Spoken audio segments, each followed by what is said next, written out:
Greetings, everybody. Welcome to Build. I am your host, Ricky Camilleri. Our next guest is, in my opinion, an American icon. From stand-up comedy to her life on the D-list to Ringing in the New Year to a photograph of a fake severed head that severed her career to a now comeback tour and documentary. Man, Kathy Griffin has stories to tell. And in her new documentary, she does just that. Let's take a look. Ladies and gentlemen, Kathy Griffin.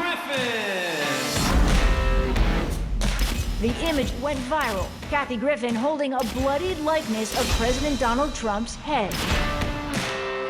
The Secret Service says it can't afford to take any chances. Everybody's a hypocrite because everybody's imagined themselves standing there with his head.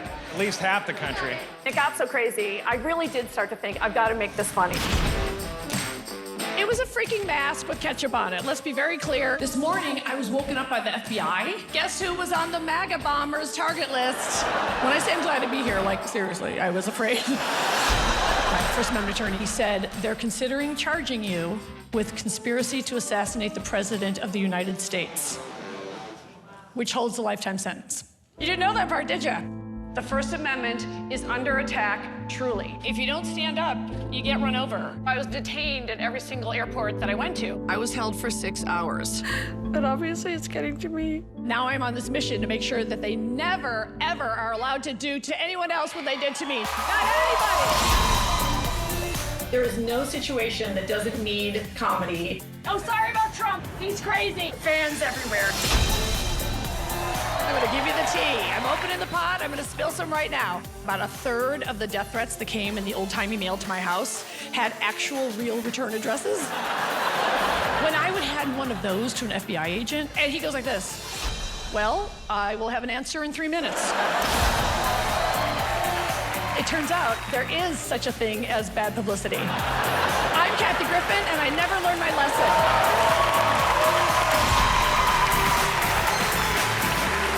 I died laughing, now I hope you died. I'm quite sure this is from one of my aunts in Chicago.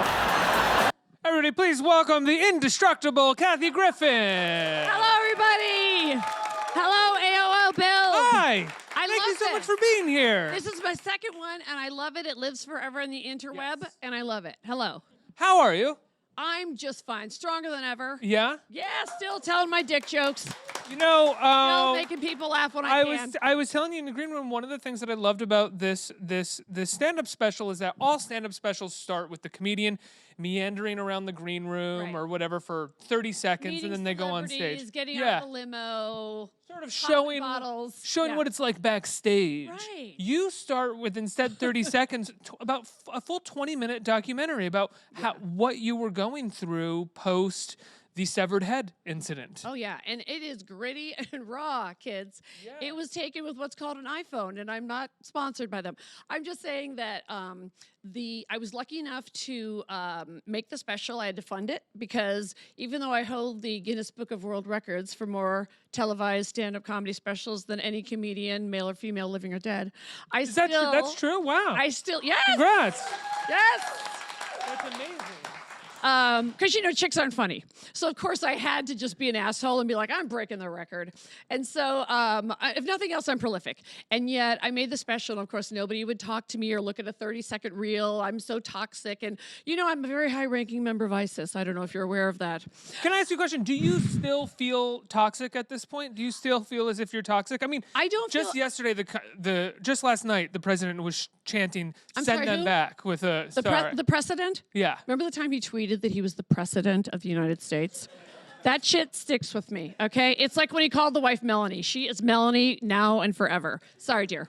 No, that's all right. I'm just curious if you feel vindicated in some way, because your incident was really at the beginning of his presidency, where everybody was trying to say, even people who didn't support him were trying to say, "Oh, give him a chance." And there was a few of us, myself included, being like, "No, he's gonna fuck everything up." Thank you. Like, do not worry. Thank you. Or be worried, but do not give him a chance. Well, also remember, I've known this fool off and on for 25 years. Yeah. You know, he actually hired me one time to roast him for an episode of The Apprentice. So he knew my shtick very well. He could have called me if he was afraid I was gonna decapitate him by sneaking into the White House with a sword undetected. Does anyone think this through? I don't think. So as far as the toxic thing, look, I'm all about the honesty, as you can tell from the film.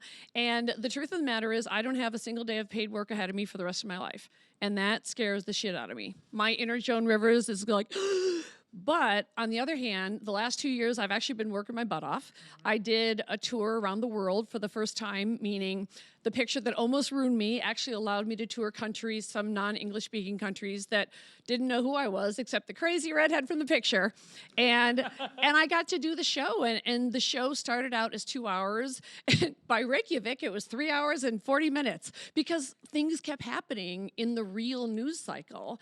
And overseas, everywhere you go, they're so curious about, like, how did we let this happen? And what the hell is going on? And what happened to the great experiment? So telling the story, keeping it honest, once I started that way, that's kind of been like my thing anyway, right? Like I don't really know how to fake it, obviously, or I'd be working more. But I was proud of the tour. It grossed $4.4 million. I talk about money a lot because as a 58-year-old female, I feel like that's one of the hurdles we need to get over. But I'm also going to be honest. I funded this film. I'm about $1 million in the hole for it, but it's reinvesting in my business. And I think it was important to tell the parts of the story in the documentary that people may not know, like they can take your phone and your SIM card at every single airport, no questions asked. They can take your You get put on a passport. no-fly list. I was on the no-fly list for 2 months, so I couldn't work. Unemployable, uninsurable. I don't think the president should make that decision about any of you. And I truly believe I was the test case, and I think somebody else is next, and we see it every day. I mean, we see it happening now around us. So the test case in the sense of like about how far the president can go with an abuse of power. Right. And, you know, this president is just different. I've been doing stand-up for a long time, for decades.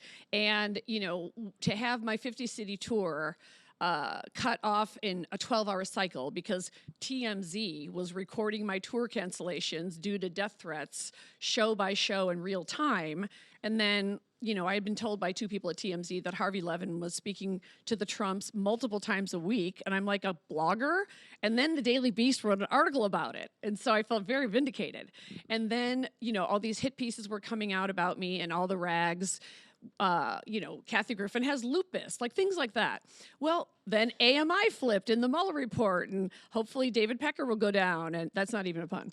David Pecker and Dylan Howard and those fuckers, because they also acquired not just the Inquirer, but allegedly, because of Saudi money, they now have OK, Life and Style, like the magazines that in Hollywood they think are newspapers. And so there was that kind of a deluge too. So it was a personal issue. It goes on to this day in a way that I don't want any of you guys to have to go through. And that's one of the reasons I'm so loud about it. I mean, to this day, I have my next door neighbor, and I bought a home, paid cash for it, $10.5 million, cash. That's right, you heard me. That's right. Because Susie Orman said, girlfriend, if you can't pay cash, you can't afford it. Approved. And, you know, I've worked my butt off, and I think more women should talk about that. I'm obviously not a child of privilege. And I have white privilege, but I'm not saying my parents were like Rockefellers. But anyway, you know, and yet to light dig there. Yeah, well, no, I don't know the Rockefellers. I've been to the center. But anyway, you know, like to this day, when I went to, I got to go to Oxford University, which is not even in America. I didn't go to college, can you tell? So I did my first commercial when I was 17, and I was invited after this to go to Oxford and give a speech about the First Amendment. And I had a driver dude from the airport to the hotel, and he said he was Moroccan. So I immediately apologized for Trump, right? I'm like, hey, sorry about the Trump thing. I know it's pretty bad about the S-hole countries, you know. And he said, he's the greatest president this world's ever seen. And I said, ah. And he said, I recognize you from the photo. And I was like, well, you know, anyway, Africa is a continent. He said it's a shithole country, but it's a continent. And he goes, well, if we were in Morocco, I could cut your tongue out right now. Okay. And I'm thinking like, okay, stay focused. I texted my assistant, by the way, who was like a month on the job. And he's from the South, and he was like clutching his invisible pearls. Like, I don't know what's happening, but this is not good. And I'm like, start filming. And, you know, it was months ago, and I have a next door neighbor who invoked the president's name in a rant against me that's online. You can hear it. And he's the CEO of KB Homes, a Fortune 1000 publicly traded company. And he got mad at me one night and yelled across the wall, and it was picked up by my Nest camera. I got it like Best Buy, that I was a cunt and a bitch, and I was a bald dyke because I had shaved my head in solidarity with my sister who had passed away from cancer 2 days prior to that rant. And this guy is still suing me, and I'm the defendant. He and his wife are suing me and my boyfriend for what? invasion of privacy because the Nest Cam picked him up screaming, "You cunt, you bitch, you bald dyke." Yeah, I'm going to be loud and proud about sexism and misogyny and ageism, and it's just different this time, guys. You know, I'm a 58-year-old woman. I've been touring the country. The tour I did prior to the one that was canceled was 80 cities in 1 year, the Kathy Griffin Like a Boss tour. I've been to the real America. Don't talk to me, Fox News. 80 cities, and I've seen the Confederate flags on top of someone's garage and all that stuff. So, you know, I kind of know of what I speak, and I really believe in comedy and the healing power of comedy, and my style is out there. It's vulgar. It's not for everybody. I'm an acquired taste. Well, I wonder if because you are an acquired taste, I don't think you're that much of an acquired taste. I mean, I think people have always kind of loved you, maybe with the exception of this the recent scandal, which if they don't, fuck them.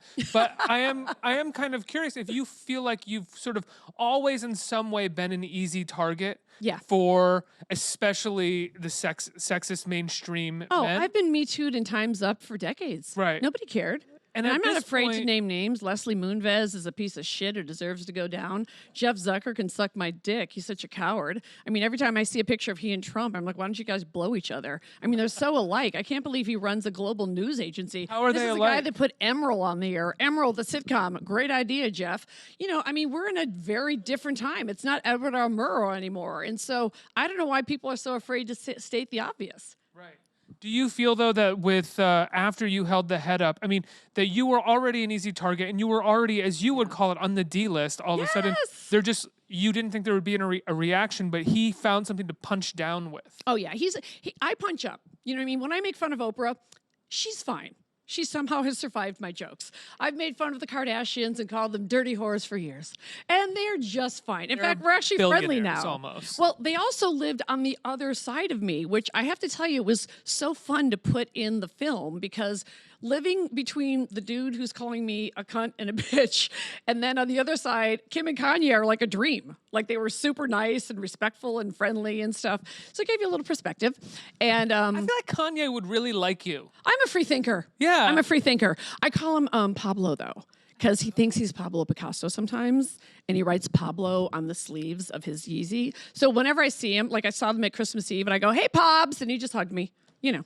They're the least of my worries. And what was great is they were in a feud with Taylor Swift. So for once, I was the least of their worries too, which was heaven. You know, I was like, great, a different beef. And so, you know, I learned that the Kardashians, they have they don't worry me one bit. When you have the Trumpers that want to take in, what is it? They want to shoot me in the cunt with an AK, cut my head off, put my head up my cunt, and shoot me again. They're very consistent with how they want to kill me. Very consistent. Very genetic, like genetic. Well, they have those meetings at the QAnon pizza parlors where I do a lot of child trafficking with Barack Obama and Hillary Clinton. Yeah. And then we make pizza. It's all crazy. Somebody has to start talking about how crazy it is. It's never been like this. I've done dick jokes during, you know, Reagan, W, Clinton, HW, you know, Obama. I mean, you know, it's never been an environment where, you know, we've prided ourselves on being a country where you can speak truth to power. Do you feel like it's never been an environment where you felt like you had to be political in your comedy as well? Because your comedy has never particularly been, you know, topical or political. It's generally been about pop culture. Yeah, exactly. Guys I'm banging, my family. All the fun stuff. Guys I'm banging. Yeah, I name names. But yeah, you know, this threw me into the realm of political comedian, which I actually relish because I've always been a political junkie. You know, I mean, I was just raised in an Irish Catholic family in Chicago where loud family. My dad was super duper intellectual, also wildly funny. My mom was always super interested in news as well as movies. In those days, it was movies and television. And so our dinner table conversations where we had Hamburger Helper, she was busy working. And our dinner conversations were always about what was in the Trib, what was in the Times. My brother worked for the Attorney General's office. My sister was a public school teacher. So, you know, in middle class, my father actually got a grant into University of Chicago and he couldn't go because it was the Depression era and he had to take care of his mom. And so it was one of those, you know, we would have dinner maybe just once a week because everybody worked, but you kind of had to bring your A game to the dinner table. Like, it wasn't acceptable to even 10 and not know like the latest scandal with this alderman and what Mayor Daley had done at the time. And I'm honest, you know, I had a cousin that was a pedophile priest, and some of my relatives, you know, acted like he just kept moving from parish to parish for some reason. And I was like a little kid going, I think Cousin Corky is gay, you know. And they're like, oh, Kathleen, be quiet. And that's what started the trouble. And, you know, I had an uncle, Morris, who was a bagman. He was a dirty cop in Chicago. So let's stop acting like that's not happening. And we obviously have a situation with our police and law enforcement that even I have never seen with my white privilege in my lifetime. But you know, I had a bagman uncle, dirty Chicago cop. So it would be quite disingenuous for me to walk around going, I'm going to wear a flag pin and act like, you know, all law enforcement is perfect. They're not perfect, you know, and we have a lot of work to do. And racism is at a peak in my lifetime.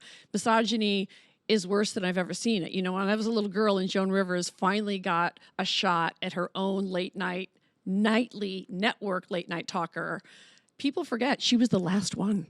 You know, Chelsea had a nightly show, but it was cable, right? Not since Joan. And I was so naive. I thought, okay, from now on, she broke the glass ceiling. It's going to be 50-50.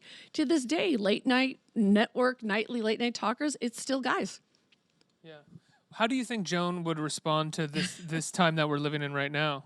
You know, it's interesting because she knew him. She was very good friends with Blaine Trump, who I believe is his sister-in-law. And she did tell me one time, she said, never make an enemy of the Donald. He liked to be called the Donald. And, you know, I will say that it's a generational issue. You know, both Rickles and Joan, you know, would sort of every so often try to tell me to kind of calm down a little bit. Coming from those two was priceless, by the way. And yet, I would just tell them they were full of shit. I'd be like, what are you two talking about? And then they would tell me about sort of fights they had had. Like Rickles would tell me about when Gregory Peck would step up to him and confront him, and then he would just snap back at him and do a joke. And, you know, I think, I don't know that Joan liked the Donald, but I know she liked Blaine Trump. And, you know, also Joan was, had a lot of friends that were, as she would say, fon fon fon. So she sort of had a little bit of a double life. Like her on-camera persona was the boas and the naughty talk and everything. And in real life, she was, you know, highly literate, saw every single play. She took me on a trip to visit the Royals because she rolled with Chuck and Camilla for real. For real. So one time she said, oh, I'm going to Buckingham Palace in Windsor. Do you want to go? I said, yes. Yes, I do. Yes, I do. And so she was really able to walk a line. And so I don't know, because I don't have a crystal ball, but my guess is that Joan would have maybe started not going for Trump, but I have a feeling after a while she wouldn't be able to stop herself. Yeah. And I don't think she would fear him. No, I don't see her fearing much. What was your relationship like with him prior to all of this, prior to the campaign? I mean, he was the fool. I mean, I would run into, this guy would show up at the opening of an envelope, and he's so full of shit when he says he doesn't want to be photographed with the Hollywood elite. This guy I'm in more pictures with this asshole, and, you know, I would see him at everything. Like one time I had to sit next to him for 4 hours at a toast of Larry King. It was Larry's like 120th birthday party. I can't remember. But anyway, and I'm in between the Donald and Gil. So old, Larry King. Isn't he? It's like a miracle of modern science. Anytime I see a picture of him, it's amazing. And then I see him interviewing people for doing the same job that I do, and I'm like, I wouldn't be able to do this at 120 years old. Because he started out doing the radio days in Miami, so the old timers got the stuff. All my friends are like 90 and older. I'm kind of bored with you, frankly, because I like people 90 and above. They've got a lot more to say. No, but I do listen to them, and I do respect and all that stuff. So I think. You know, I think when I would run into the Donald back in the day, he was just honestly like I would call him the Orange Realtor. And he just was a clown, you know. And I remember, I wish I had a picture of it. One time I did a gig with that Fakakta golf course. I think it's called Bedminster or whatever. Yeah. And he had me host and literally roast him. But more importantly, the performer was Liza Minnelli. And I just being a gay man, I could not let my Liza alone at a golf course with the Donald. I was like, I'm there. And I remember I would just make fun of him all the time, and he doesn't listen to females at all, so you can kind of say anything to his face. It goes right over his nest. And I wish I had a picture of it, because one time we were taking a picture of the Donald, Liza, and I remember the feeling of his like gunt on my rib cage. That's a bad word. It means gut and cunt. Anyway, so it's a naughty, bad kids. I'm not a role model, but anyway, I remember seeing if he would notice. So I reached up and I touched his hair. You guys, he didn't even feel it. It's like a hairy rock. It's like a structure. And then I did it a second time. And I couldn't really get in there, but I was fascinated by the fact that he couldn't even feel like someone poking his hair nest, whatever that is. There were eggs in it. What's so interesting about that story, though, is that your experience with him is that he was, even at that time, a sexist jerk. Oh, yeah. A total misogynist. But I foolishly thought a harmless... Yes, exactly. I mean, I've been tussling with guys like this since like I said, my first commercial when I was 17, stand up, student films for free, guest spots in television shows, Emmys, a Grammy, none of it changed any of that stuff. So I've really tussled with a lot of these guys over the years. And that's why I've kind of learned there's really not a point in fearing them. They're all... actually, ironically, no pun intended, Joan Rivers had this great expression, because we would talk about this executive or that executive, and sometimes I'd cry, and, I'd get into a fight with Jeff Zucker or one of my bosses, and, I'd be tough, and I'd hang up. What would you get into fights with Jeff Zucker about? Asking for a raise. Right. I was leaning in, right, Cheryl? Mark? Dorsey? I'm looking at all you criminals. And so, I can't wait to run into Dorsey. That freak. Did you hear he's backing Tulsi Gabbard? Yeah. I don't think so. Okay, I want a female president. I'm not that desperate. All right. So anyway, I digress. So Who's your candidate? First of all, I'm just going to say I'm all about the down ballot. So it's easy to get into the fun games of 2020. But guess what? Elections are not every 4 years or every 2 years. They are every year, people.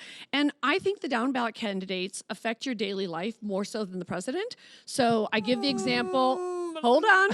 How about Kim Davis? Remember when she would marry the two boys? Yes. I'm sorry. I'm so used to gay guys. The two gentlemen who were getting married legally. That's an elected position. So guess what? Go on the Google machine for a half an hour and do your research. Learn about the judges, right? You go to the ballot, you go, I don't know these judges. Well, you better learn, because they're really important. And county supervisor, and obviously your local representatives, your Congress representatives, congressional and state as well. So I want a female president before I die, okay? I don't care if I'm on life support with a freaking tracheotomy and a feeding tube. I want a female president. So I'm just so torn between Kamala and Elizabeth. I wish there could just be like a double presidency without a VP. I just think they're both amazing. Look, I also love Klobuchar and I love Gillibrand. It makes me sad, and I'm just going to say it, that Bernie and Joe are polling so much higher. God bless you. Bernie and Joe are polling so much higher than these women. And I know that, dog whistle. I know my little ears prick up. I know what that is. It's even women who are afraid to vote for women. I've heard plenty of women say. How about these white bitches that voted for Trump? Yeah. I can't even talk to white bitches anymore. I've heard liberal women say, like, I just don't think a woman could beat Trump. I've heard women say, what if she's on her period? Yeah. I mean, in this day and age. So I don't buy that shit at all, but I hear that. Thank you. I've heard that too. Yeah, and I think, Joe Biden was a great VP. I think he's a little 2010 in the way he's thinking. It's like 1983 maybe. And I remember the Anita Hill hearings, and he didn't really, you know what I mean? Yeah. But I also just think... him as VP was so great, because all he had to do was step behind Barack, who would say something and go, this is some good shit, man. Like, this is a big fucking deal. Like, to me, that was a great moment. But, Bernie, and correct me if I'm wrong, I don't believe Bernie's ever passed a bill. And I don't like the Bernie bros. I'm sorry. They're like Trumpers. They come at me and they threaten me in the same way. And I don't like that base. I don't like, and I don't trust. But I do want a female. We're so behind. It's about time. And we really have a great stable. So the right wing trying to convince us we're a mess is BS. We have an embarrassment of riches. Also, remember, the ones that don't win, they're going to return and be wonderful senators and congressmen. not Tom Steyer. But I'm just saying the electeds are still good at their job. So, and I do want someone progressive because I think that there's a fallacy that the squad is super far to the left. And anyone who thinks there's... I don't get it at all. I've been baffled this week at the rhetoric surrounding the squad. I do not get it. People who are calling them socialists have never been to a socialist country. Seriously. They are not socialists, okay? And also, look, I loved Bill Clinton as the president. My joke is I wouldn't want to be married to him. But, he balanced the budget. But remember, Clinton was a centrist. Yeah. Even Hillary, my beloved Hillary, is a centrist. So I don't think of them as far left extremists at all. Medicare for all. Woo, crazy. Even the Trumpers want it as long as it isn't called Obamacare. So I actually want the squad to add more people. Like, I'm hoping the squad becomes like 6 women, 8 women. Like, I think the 4 of them are hope. And I don't think they're the division of the party. And if you think my Nancy doesn't know what she's doing, think again, because what she does is whip votes.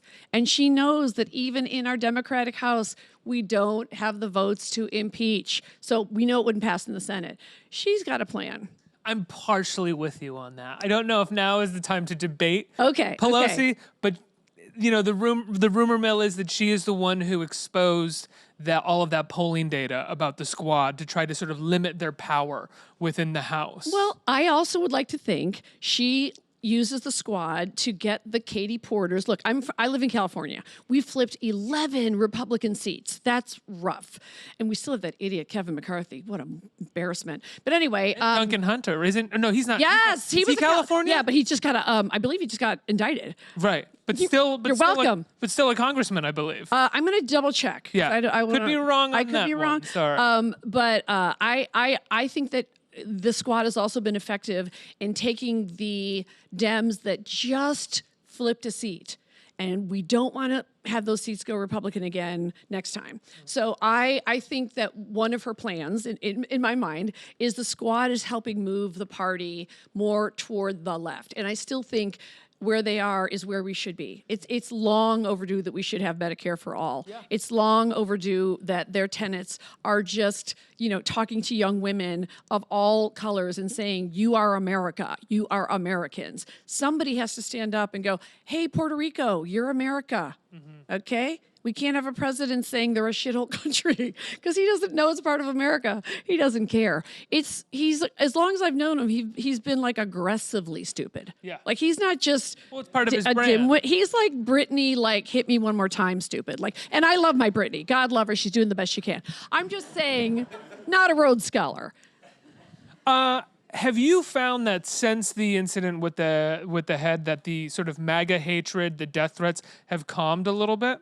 A little bit. I mean, this stuff is really ginning it all up again in a big way. And I now learn the machine. So it's Brad Parscale, it's, it's Kush, it's Don Jr. and Eric come at me all the time, which is always funny when like these dimwit white guys who like think they're gonna like step up to me comedically. Like they're doing like knock jokes on Twitter. It's really embarrassing.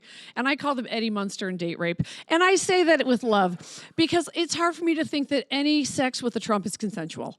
But I'm very excited to hear about the Jeffrey Epstein list. And let me say something. If there are guys on our team that are on that list, they're going down, motherfucker, because that's how we roll. We own our shit. We get rid of our bad apples, and they don't. I mean, they're all Ava Braun.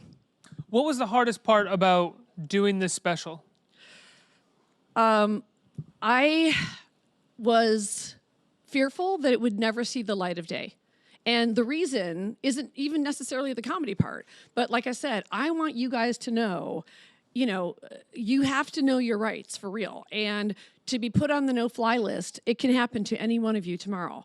And like I said, you think they can't take your phone at JFK? They took mine.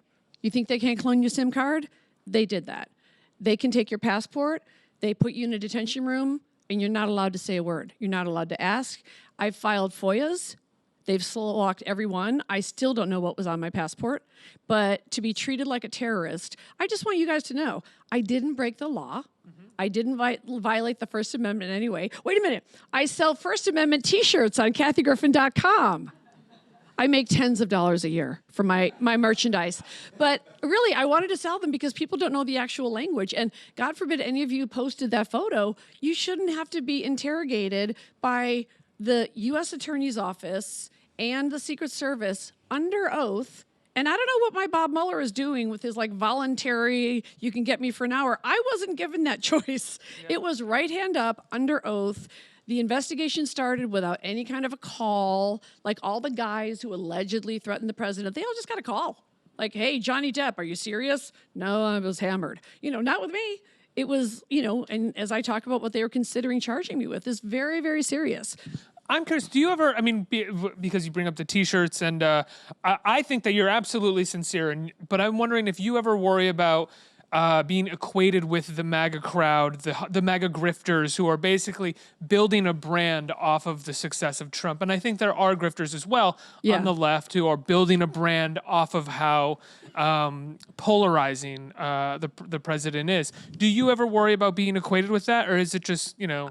No, I don't care, because I really do believe it's shirts and skins. Right. You know, I mean, I remember watching the Watergate hearings as a kid, and I cannot tell you, once again, as a 58-year-old woman, I can't believe this is happening in my lifetime.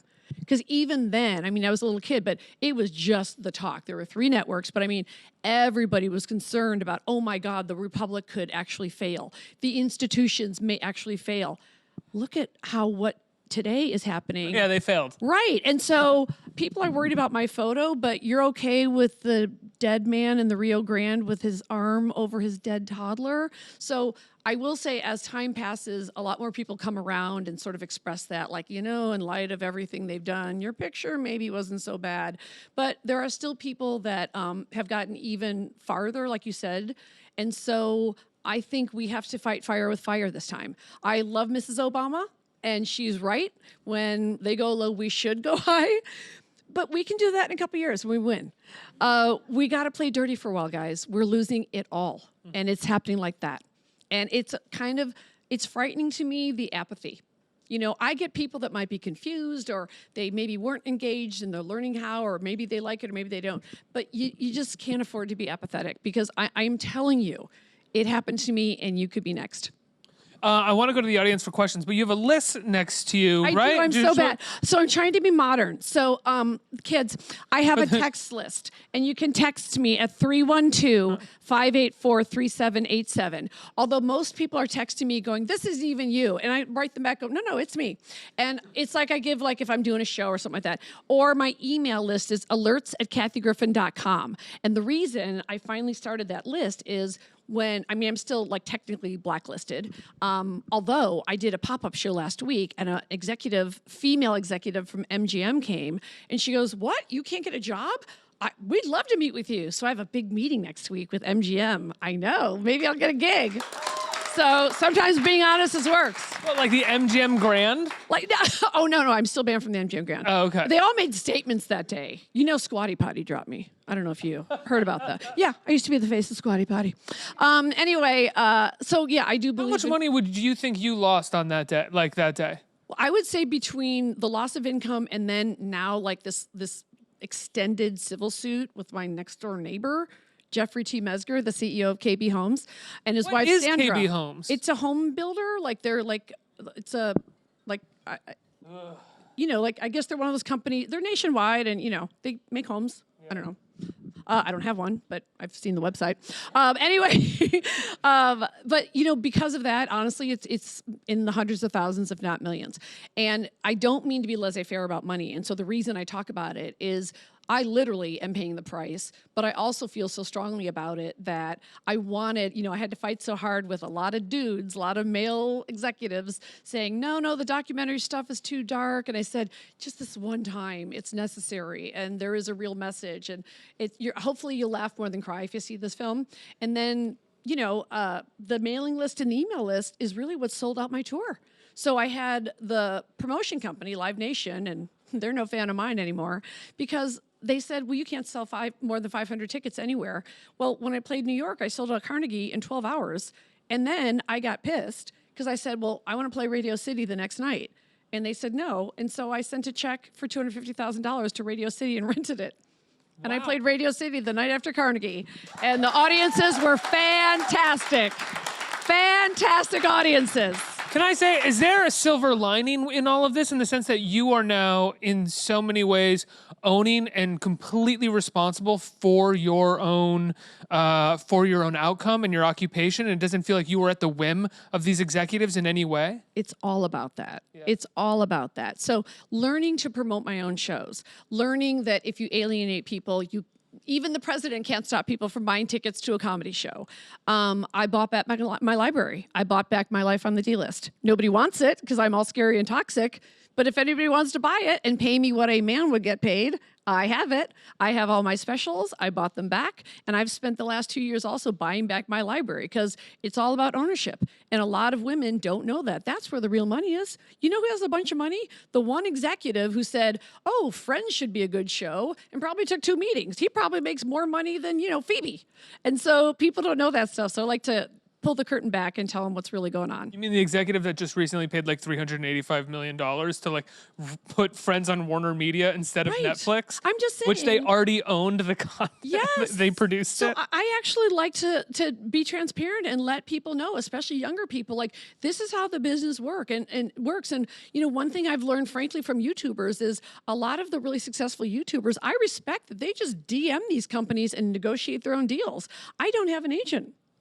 Well, because none of them will take me. But the point is, You lost your agent as well? Oh, yes. I don't have an agent. And, I've made about $75 million over my career, and they were all happy to take the 10%. Right. And now I'm toxic. So I'm like, all right, I'll keep the money. And I like making relationships, and I like dealing with, the check signers when I can. There aren't enough female ones yet, but I'm like I said, I'm 58. If I was 28, I wouldn't have the balls to do this. I admit it. But, when you've done 23 specials and 2 Grammys and an Emmy, one of only 3 women to win the Grammy for Best Comedy Album out of the history of the Grammys, you're welcome. But when I learned that, I looked at all these other, I was like, 3? What? So I say that stuff over and over because I want you guys to go, really? Only 3 women have won? And I think shining a light on that is what scares them. And now that I've been scared so much, I sort of had to learn what scares them. And what scares them the most is transparency. Of course. Honesty, shining a light. And that's kind because of what my most comedy's of them always been. Aren't that smart. Oh my God. It's the craziest thing that you learn when you get Donald into media. Trump knows state capitals? Yeah. Like, I want him to go on that. Are you smarter than the 5th grade show? Like, I just want to see if he can do like a basic game show, When you first get into the industry, you're like, oh, well, they're an executive. They must be They know so everything. smart. They must I'm know going this. to learn it from takes them. a few years to suddenly go, oh, they're just making this shit up as they go along. They fail have up. no idea. I know. Yeah. I know. If they were smart, they would be an entertainer. They would be a comedian. They would be in the street. They don't necessarily have a skill content. set. Yeah. So I will say, I do take pride in standing on stage and holding an audience's attention for 2 to 3 hours, and I love every minute of it. I do every show like it's my last, because it might be, and I love it. And also, I'm just a big believer in like really, really do what you love. Do what you love. And if you have to take punches, you do. I'm not going to lie. It's hard. But if you love it, it's worth it. I think we have time for a couple questions or a few questions. Who has a question? Right here. Hi. Hi. Hi, Kathy. My question is, how has the support from social media and social media influencers helped with your redemption arc? It's really interesting because social media, I'm really split about it. Like, my online life is a cesspool. It's like robots and the bot farms found me, when I was a seedling. And so a lot of it is like broken English. Like, if you guys tweet something nice about me, I apologize because you're going to get like, ISIS lady be bad. Yeah, that's the most common one. But on the other hand, like Shane Dawson, who's a friend of mine, he decided to make a video about me, and God love him, it's got like 15 million views or something. And he's someone that I had a lot of talks with, and he's a self-enterprising guy, and Jeffree Star, and a lot of those YouTube kids, they call me mom, which I sort of like. And we learn from each other, and I think that's how it should be. And that's one of the things that I really take pride in is I'm not above advice. I take advice from young people, old people. I'm not precious about that. I love to collab, as the kids say, collab. So, I think social media is a double-edged sword, but I do think you guys need to be aware, in my opinion, If they are basically acting like a media company, they should be regulated like the media. I don't think it's right that Dorsey gets to let all those Nazis have free reign. I don't think it's right that Zuckerberg testifies before the Senate and, in my opinion, lies through his teeth, as does Sandberg, and acts like they don't know how to fix the bots. I do believe, and if you follow Kara Swisher, she's a brilliant writer for Recode and The Verge and the New York Times. She believes they can fix it, and if she says it, I believe it. So I think it's it's enjoy social media, but keep in the back of your mind, like, it really is a double-edged sword. Enjoy it, but it's okay to walk away from the comment section.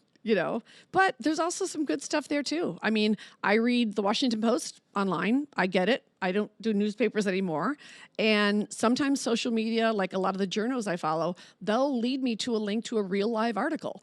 And it's also important to educate yourself who the nut jobs are out there, because I don't expect you guys to know the Charlie Kirks and the Cernoviches and the Kesslers and all those guys. I have to know them now because they call me out by name, but I worry about you guys somehow getting into that soup, where it's the QAnon crap. And, do you know the latest QAnon thing? Get this.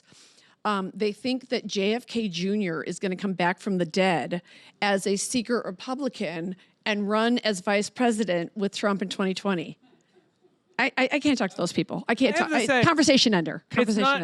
Because I haven't had to deal with them like you. I will say the rise of the idiots because of Trump, like the QAnon and the Cernoviches and the Shapiros. Right. And everybody's a pedophile, except now Jeffrey Epstein is filmed with a lot of those people, huh? Every now and then, for me, that has been the only slight silver lining of the presidency, is that they are stupid. They are stupid to the point of it being kind of comical. Yeah. It's just unfortunate that they're dangerous in a lot of ways. That they're dangerous. And that's the thing, is I want you guys to know, my photo did not cause any harm. I do understand, for example, when the film shows at Fathom, Fathom took a chance on me, and it's going to show in 700 theaters across the United States on July 31st. I can't believe it. And I'm going to do a live Q&A stream to the theaters with Ted Boutros, who's a very accomplished First Amendment attorney, and he can really sort of do the heavy lifting of why yelling fire in a theater is a violation of the First Amendment, because people get trampled and killed. So that's different. What I did doesn't get anyone killed. Besides that, there's that whole history of imagery like that in the comedy world. But that is something people really do have to relearn. I mean, honestly, I don't mean to push the merch again, but having a T-shirt that has the verbiage of the First Amendment on it, it just may come in handy when someone thinks you actually, they've never read the Constitution, but they're telling you that you broke the law. At the same time, they're covering for the guy with the AK and with the pizza parlor, and it's never been this crazy and dangerous. Yeah. And I don't mind a little crazy, but like I said, I look, I think about the concentration camps, and that's what they are. They're concentration camps, and we have to say it because we're still in a phase where WAPO is still kind of, they said democracy dies in darkness, and I think that's great, but they're still afraid to say concentration camps. That's what they are. People are dying there daily, of all ages, for no reason. And these are people that have never... Don't you love all the people that are afraid of the caravan in Pennsylvania? Oh, I've just come from Honduras, but I want to keep going all the way to Pennsylvania, So the insanity, but also the cruelty, is something that can be a virus. The point. It's the point. Is the point. It can be a virus. And I've seen it, because I've seen people in my own life, in my own family, that I can't talk to anymore, because they think I'm in ISIS. You guys have cousins who think I'm in ISIS. You know what I tell them? I go, I worked at the gift shop for a week. I didn't. That's a joke. That is a joke. I think I have time for one more question. Who's got the microphone and has the question? Hi. Right here. Hi. Hey, first and foremost, you look gorgeous. I love Thank your outfit. you. It's amazing. Oh. So you dominated the stand-up world and the acting world, Aw. but out of the two, which one was more challenging for you? I love stand-up the most, because the more I do it, to not have any censorship. So, I mean, I'm always going to love television. I would love a television gig, but I'm always going to tour, because to be able to play, whether it's Carnegie or, honey, I played a racino. Do you know what that is? It's a half racetrack, half casino. You heard me. Hoosier Park Racino. And I took the check and I was glad about it. Paid my legal bills. But and the microphone went out and I had to use a bullhorn. Thank you. I know, you gotta love it. But the freedom of stand-up, and especially now, and it's not necessarily 100% safe for women in stand-up right now. So that's another reason I want to just keep saying it over and over and over, look out for each other. But I will say at this moment in time, especially, an environment that gives you the freedom, whether if you're a writer, a painter, that's it's almost becoming this rare commodity. And when I meet my older friends that worked in television, 30 years ago, they talk about television shows, like if you talk to Jim Brooks or something, and he said, when they were doing Taxi, nobody came and gave them notes. They just trusted the cast and the writers, and they did all these great shows and stuff. So those days are over. Now it's all corporate. So I think it's good to walk both worlds, and it's always good to know what's kind of going on in both worlds. But if you have an opportunity to be able to express yourself in a way where you can really go full bore within the First Amendment, that I think is a special thing right at this moment, especially. I have to let you go pretty soon, but I want to ask you a silly thing before I let you go. I love it. Which is that, I'm a movie buff. I watch movies all the time. And one of the weirdest things about watching Pulp Fiction is that you appear in it. I made that film. You're great in this. My 3 lines won the Palme d'Or at the Cannes Film Festival. No, you're so great in the 3 lines that you have, but it is such a weird experience to be in the middle of that movie and go, fucking Kathy Griffin? Right. What is she doing in this movie? Oh my God, it was heaven. So I was dating Quentin Tarantino. I never fucked him, but I dated him. And I can't imagine what the two of you dating was like. I don't think anybody got a word in edgewise, I would imagine. Not a word. Yeah. And yet, you know what? I also love, what we went to see one Saturday morning when Harry Met Sally. Like, people don't know he's got like a corny side. Of course. And I go, I was hanging out with all the comedy dorks, and they're like, oh, I'm not going to go see that. Quentin's like, I'll go. I was like, haha, great. So it also, like, he loved my dad, and my dad really liked, it's the whole thing. But anyway, yeah, it was amazing to be on that set. And like, I remember Bruce Willis was in his trailer, and he had like a whole gym in his trailer, and Ving Rhames, the great actor, like, he was very much in character, and I literally had 3 lines.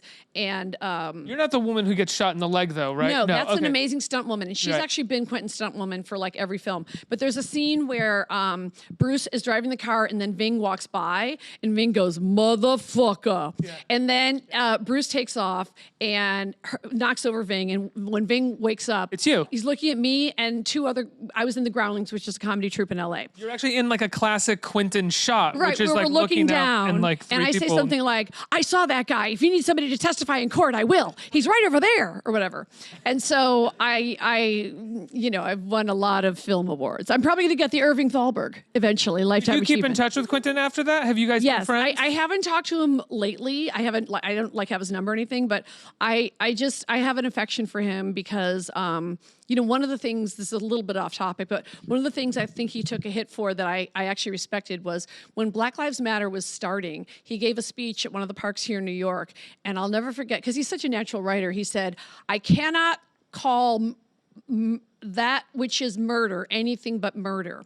And he took a lot of heat because he was a white guy involving himself in Black Lives Matter, and that's a whole other issue with people that have a movement called Black Lives Matter. I'm not sure what's offensive about that.